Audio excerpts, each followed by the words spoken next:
नमस्कार दोस्तों, आज फिर आप सभी का स्वागत है हमारे YouTube चैनल पर। जैसा कि आप जानते हैं कि आज नया साल है, 2021 की शुरुआत हो गई है और नया साल शुरू होते ही लोग अपना कुछ ना कुछ रेजोल्यूशन लेना शुरू कर देते हैं कि नए साल से मैं ये बुरी आदतें छोड़ दूंगा, मैं नए साल से इस काम की शुरुआत करूंगा, मैं नए साल से सुबह जल्दी उठना शुरू कर दूंगा।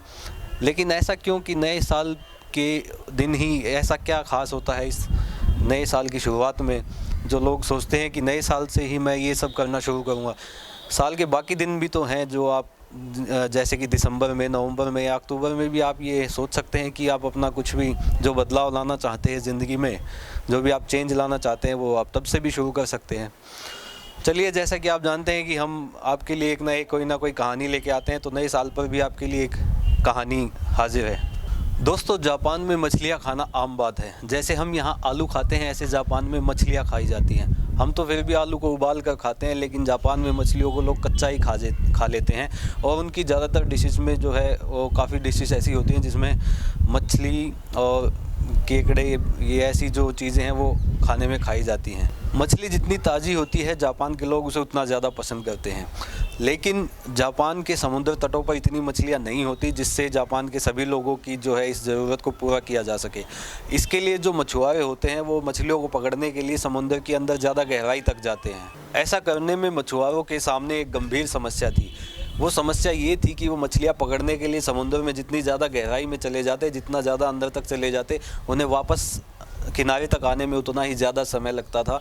और तब तक जो है मछलियाँ फिर से जो है वो बासी हो जाती थी और फिर उनकी जो है बाज़ार में लोग उनको उतनी कीमत उनकी नहीं मिल पाती थी, क्योंकि वो बासी हो जाती। इतना टाइम जो लग जाता था मछुआरों को समुंदर से वापस किनारे में आने में, तो बात त्यों की जो की त्यों ही रह जाती थी। इस गंभीर समस्या से निपटने के लिए मछुआरों ने एक हल निकाला और वो ये किया कि जिन बोट से, जिन नाव से वो मछली पकड़ने जाते थे, उन्होंने उन पर फ्रीज़र लगवा दिए, जिससे कि वो मछलियाँ जो पकड़ते थे और फ्रीजर में रख लेते थे, तो जिससे वो मछलियाँ जो है ज़्यादा देर तक ताज़ी रहती थी। लेकिन इसके बाद भी एक समस्या आई। वो समस्या ये रही कि जापान के लोग जो है एक ताज़ी मछली में और एक फ्रीज़र से निकाली हुई मछली में भी जो है वो जल्दी उसको पहचान लेते और उसमें अंतर बता देते थे। लोगों का ये मानना रहता था कि जो मछली फ्रीज़र में रखी गई है वो पता नहीं कितने दिनों से फ्रीज़र में है, तो फिर इसीलिए जो है ताज़ी मछली की ही डिमांड ज़्यादा रहती थी। अब इस समस्या से निपटने के लिए मछुआरों ने एक और रास्ता निकाला। उन्होंने क्या किया कि जो नाव जिससे वो अपना वो लेके जाते थे उनको मछलियाँ पकड़ने, अब उन्होंने उस पे नाव के ऊपर टैंक रखवा दिए पानी के, जिससे वो मछली पकड़ते और पानी के उसी टैंक में डाल देते, जिससे जब तक किनारे पे आते वो तो मछलियाँ भी जो है ज़्यादा देर तक ज़िंदा रहती और जो है फिर उनको ताज़ी मछलियाँ मिल जाती थी। लेकिन फिर भी एक समस्या जो है वो आई, जो ये कि जब मछलियों को पकड़ के पानी हुए टैंक में डाल देते थे तो मछलियाँ ज़्यादा जगह ना होने के बाद थोड़ी देर तो इधर उधर उसमें घूमती, लेकिन फिर जब ज़्यादा जगह ना मिलती क्योंकि ठहरा हुआ पानी था, तो वो वहीं उसी जगह में एक ही जगह पे रुक जाती थी। और इन मछलियों को भी जो है जापान के लोग इससे वो पता कर लेते थे कि ये ठहरे हुए पानी में से निकाली हुई मछली है, हो सकता है इसमें क्या पता कौन सी बीमारी हो। दोस्तों, अब इस समस्या से निपटने का तो कोई और तो इलाज कुछ ऐसा नहीं। आज भी जो है जापान के लोग जो मछली पकड़ते हैं उनको ऐसे ही टैंक में रखते हैं, लेकिन अब वो क्या करते हैं कि उस टैंक में जो है वो एक शार्क भी रख देते हैं। तो शार्क रखने से क्या होता है, कुछ मछलियाँ शार्क खा तो लेती है, लेकिन इसके बाद जो है इससे एक जो फ़ायदा जो होता है वो ये है कि टैंक में शार्क के होने से मछलियाँ जो हैं वो चौकन्नी रहती हैं और अपनी जान बचाने के लिए अलर्ट रहती हैं और इधर उधर उसमें भागती रहती हैं।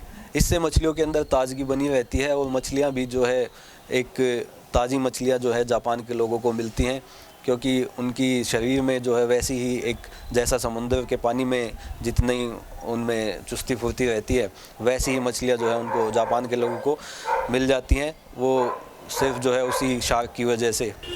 दोस्तों, आज की ज़िंदगी में कुछ लोगों की ज़िंदगी भी कुछ ऐसी ही हो गई है जैसे वो टैंक में पड़ी मछलियों की तरह, जिन्हें जगाने के लिए, चौकन्ना रहने के लिए किसी शार्क की ज़रूरत होती है। और इसीलिए जो है न्यू ईयर पे एक नई ऊर्जा का जन्म होता है जो एक शार्क की तरह है, और आप उसमें मछलियों की तरह जो है दौड़ने भागने की क्षमता आप में आ जाती है। तो इस न्यू ईयर पर भी कुछ ना कुछ रेजोल्यूशन लीजिए, क्योंकि ये नया साल जब शुरुआत होती है तो एक नई ऊर्जा का जन्म होता है सभी के अंदर। जैसे वो शार्क उन मछलियों में एक नई ऊर्जा डाल देती है। तो कुछ भी अपना संकल्प लीजिए, अपना रेजोल्यूशन बनाइए, कुछ करने की ठानिए, कुछ लक्ष्य बनाइए और आगे बढ़िए। और हाँ, एक बात आप ज़रूर याद रखें, जो भी आप रेजोल्यूशन लें, जो भी आप संकल्प लें, वो कमेंट बॉक्स में ज़रूर कमेंट करें।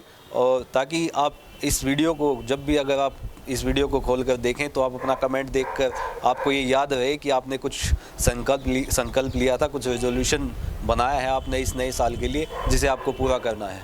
जय हिंद, जय भारत।